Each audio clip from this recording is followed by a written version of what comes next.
Good morning, students. Today we are going to learn the second chapter of your grammar book, which is nouns and kinds of noun. So at first we have to know what is a noun.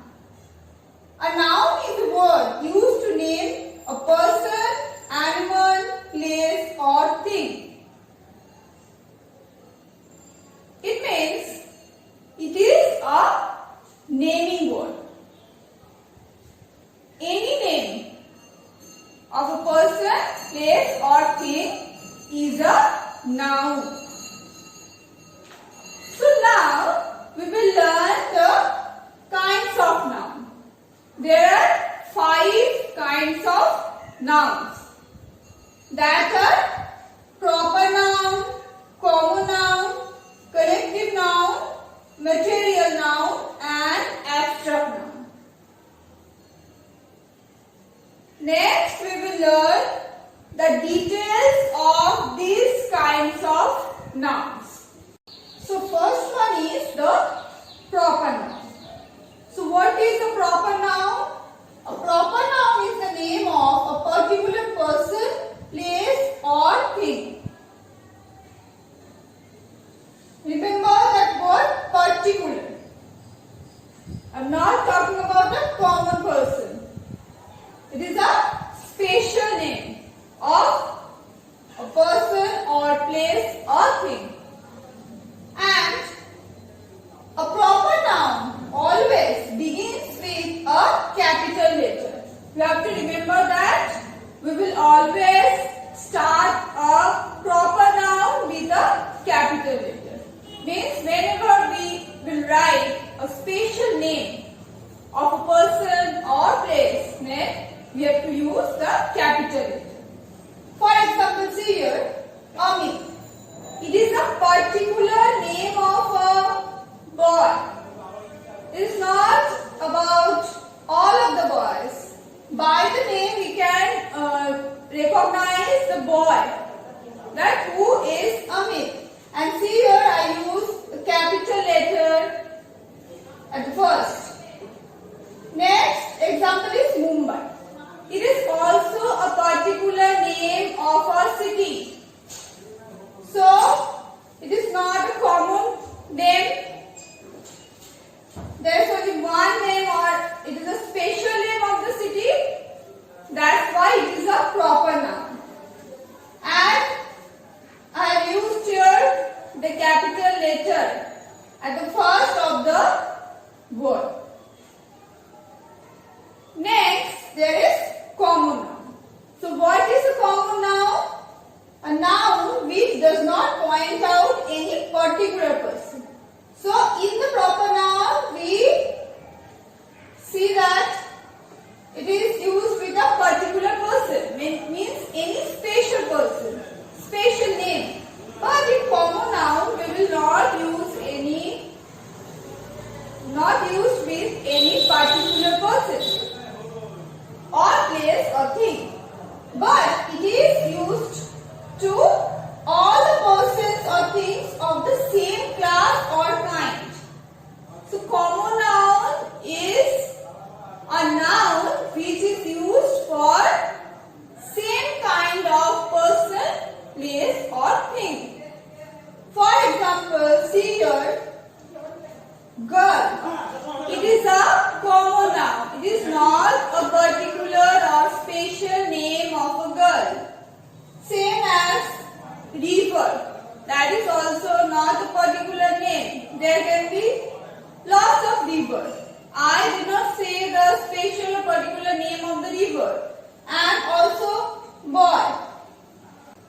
In your class, if I say that boy, girl will come up with me, that means it can be any girl. But if I say that Anushka will come with me, that means I mention the particular girl, particular name of the girl. So Anushka represents the proper noun and girl represents the common noun, which is common in your class. There are many girls.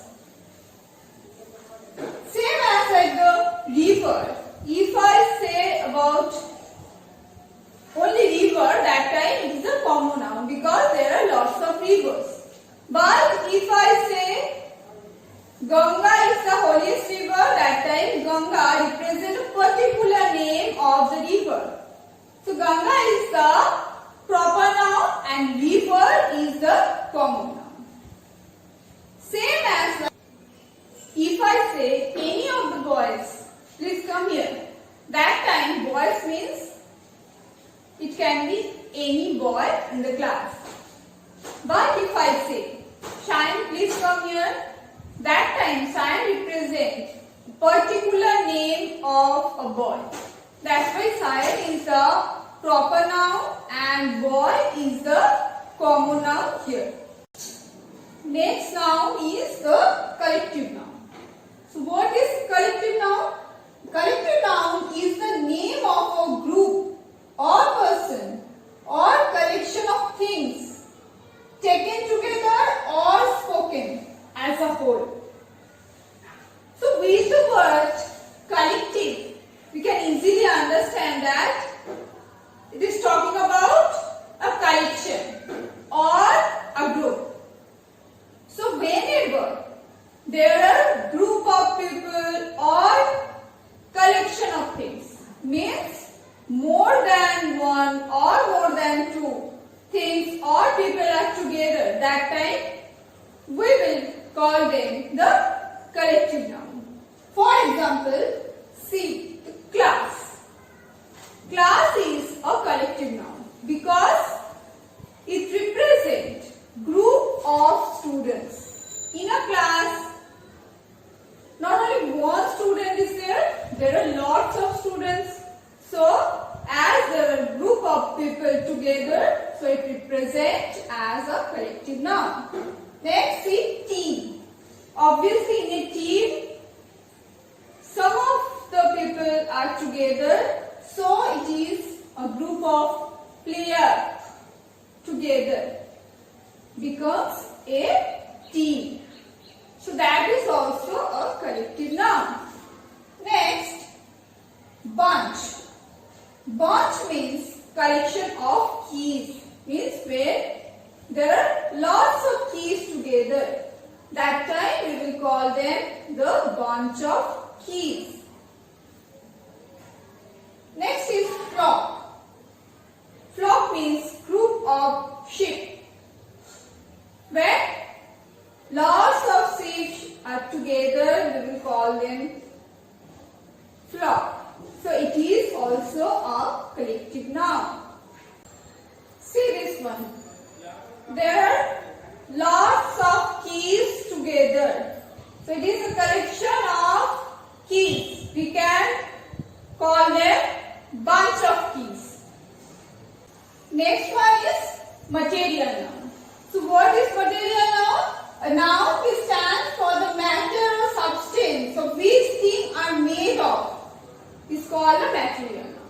So material means whatever things we can see. What is the material of it? Of which things it is made of. That is the material noun. Like I am wearing a dress that is made of cotton.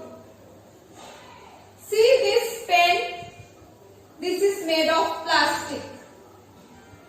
So, whatever material we use to make the thing, that is the material. The next one is abstract noun. So, what is an abstract noun? An abstract noun is the name of some state, quality, feeling or idea that we cannot touch or see. We can only feel that or think that. So we cannot see our feeling. We can only feel that. We can not see the state of anything. We can feel that. For example, beauty. Beauty is a concept. Now we will say that we can see a beautiful flower, we can see a beautiful dress, but beauty is a concept.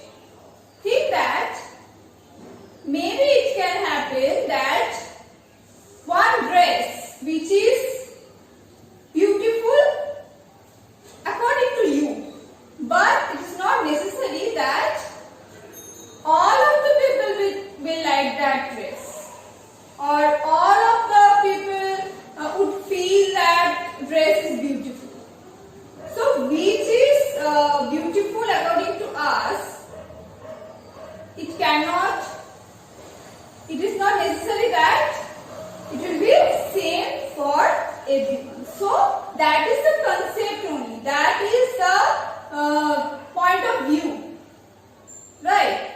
So it is a feeling or it is a concept which we cannot see. Next one is heat. Heat is a feeling.